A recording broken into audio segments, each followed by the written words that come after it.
With the Buds 3 Pro, Samsung has radically changed the design of the earbuds from being stemless, which just kind of sat in the fold of your ear, to essentially the Airpods or Airpods Pro design with a stem. But is this a good decision? Lots to talk about here. Wow. They went full Cybertruck with these ones. Very angular, very steel looking. I would say very cool. Do you see that light that just turned on?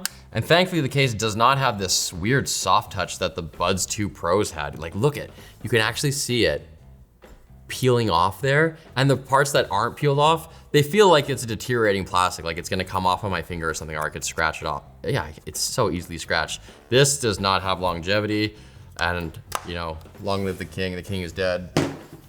This one. In the box, we have this little case, this little piece of paper. We have a USB-C to C cable that is this long, looks like it's like 3 feet. Does not come with an adapter in the box for charging. I recommend getting outlets on the wall that have USB-C on them. Nothing worse than going to charge your phone and there's just the brick is gone. Why? Kind of a fit guide and a quick start guide, and that's all well and good, but I wanna look at the industrial design of these things. It's interesting because as the largest brand on the Android side, Samsung really can, you know, set trends and be like the Apple of Android. Or they could just be the Apple of Android and copy what Apple does. I like to hope that the reason they went for this stem design was for a practical engineering reason. I like to hope that it's because putting the microphone close, ever so slightly closer to your mouth and pointing it in an orientation to pick up sounds from your mouth was gonna give them higher mic quality than they could previously achieve on these ones that just do not have a stem at all. And if that's the case, you know, they could just be acknowledging Apple kind of nailed it. They did it right with this design. It is better to have the stem for that reason, for an engineering purpose. Or they could have just gone, hey, people like AirPods, but you have an Android phone, so just buy our AirPods. Ugh. I guess either approach is valid. You can see that for the cases themselves, they also pretty much copied the AirPods. You got a single light here. You got the charging ports on the bottom.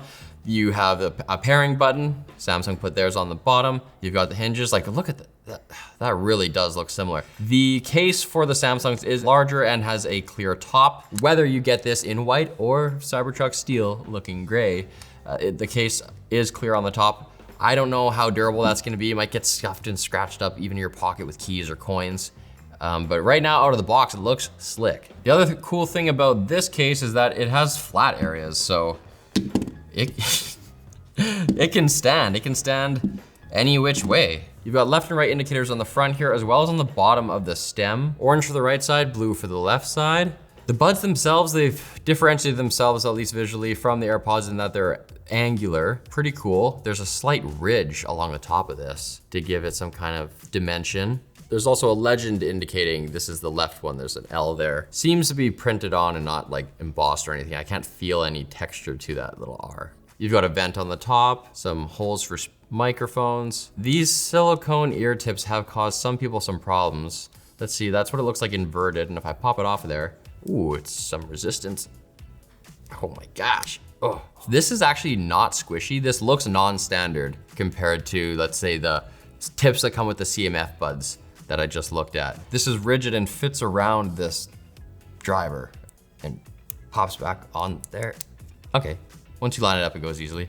And I believe some other media who have received these have ripped these ear tips while trying to pull them off. That may be the cause of a delay in shipping of these to retailers. Fitting them into the case, there appears to be some magnet action. Very satisfying. Case sound is good. The tactile feel, it really feels like it clicks open. And I didn't mention the LED light that goes along the length of this thinnest edge. That is pretty cool and potentially useful if you're trying to find these things if you drop them in the couch or something like that. On top of the other feature of it just beeping when you're looking for them, which many earphones have. I wanna hear how they sound and share some performance graphs right away, so let's get these paired. They do come with multiple ear tips, small and large separately here, but I feel like the medium's good for me. This content's not authorized? The f is that? Damn, this song was too hot for TV. Oh yeah, these sound good. These sound good. Let's turn them up. Oh, how loud do they go? That's plenty loud. They're getting a little sibilant up here. They're in their ears though. They sound pretty good. They sound pretty natural, although they're a little thumpy in the bass. And that is also exactly what we saw in the labs testing. You can see that the green curve follows our dotted target curve pretty closely from the mids up through the treble, but in the bass, it's a little overcooked.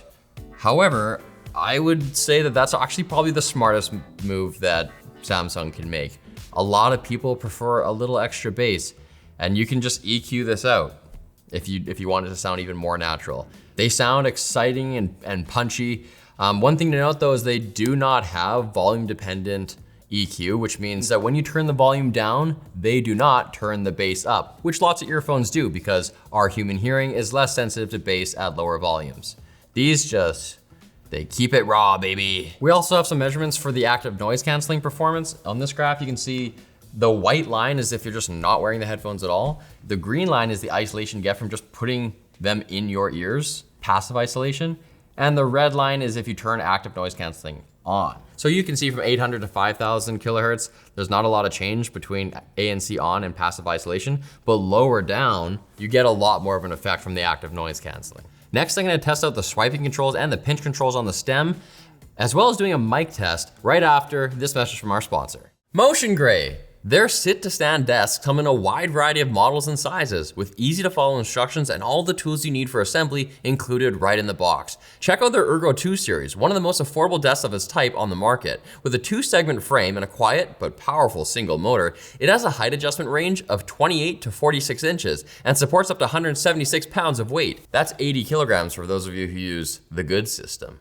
Pick one up using our link in the description and use code Linus for 10% off your purchase.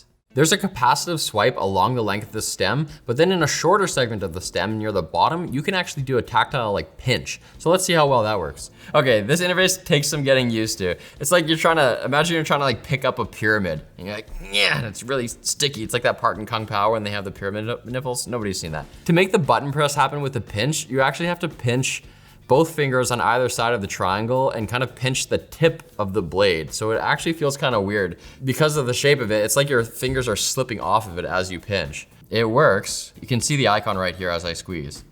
And there is a little sound that accompanies the squeeze. It's like a little tick-tick. Then for the swipe, you have to pick the right edge of the blade to swipe on. Not the front, but the back, which I find swiping with my thumb is the best.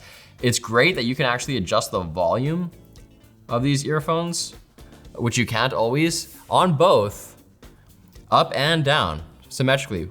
Very cool, but you do have to swipe along basically the whole length of it. If you just swipe at the bottom, it doesn't work. You've got to kind of do a full body swipe. Is it not working because it's out of my ear?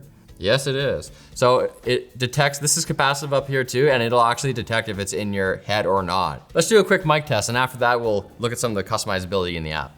All right, this is the sound of the onboard microphones. My phone is way over there, so you know it's coming through them. And just, you know what, I'll take a moment to talk about the ingress protection. IP57, that's pretty awesome. That's the second highest level of dust ingress protection, but more importantly, water at a 7. These can go underwater up to a meter, which is 3 feet, for 30 minutes. I am wearing these in the shower. Here we are in the app, and you can see there's different settings for different noise canceling. There's off, there's ambient sound where you hear what's around you, including your own voice. There's active noise canceling, and then there's this cool one in the middle, which is adaptive, where it will actually crank up and down the active noise canceling according to your environment. So if you're in a quiet environment, it turns it down to reduce that feeling of pressure in your ears.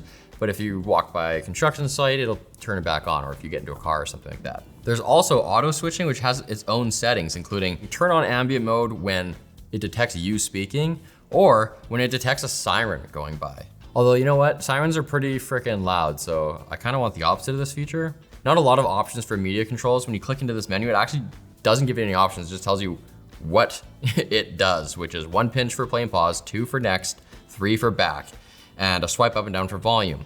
You can actually turn it off completely, which is nice.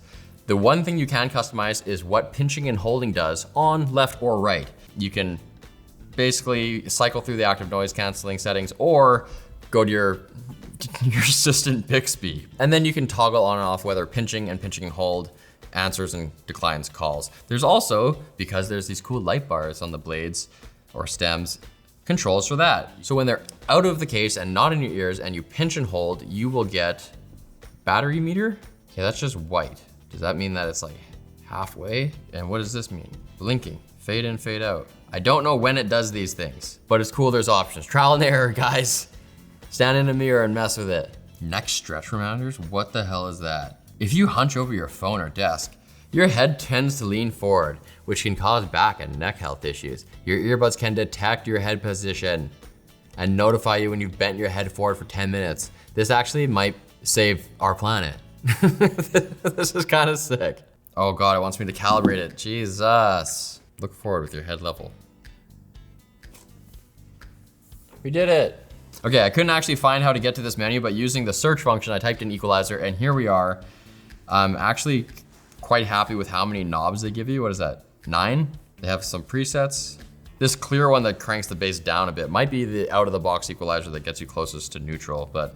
And look, and this toggle that's already on by default is adjust the sound automatically to deliver the best audio based on your ear shape and how you're wearing your buds. Works best when both earbuds are in your ears with a consistent fit. I will say when I was doing the adjustments and testing this interface, they kind of popped out real easy. So I actually might want to go into the larger silicone tips to get a real tight seal. Now for battery life claims, the milliamp hour capacity of this case is 515, the buds is 53. How long will that actually last you? With ANC off, 7 hours on the buds, 30 hours all told.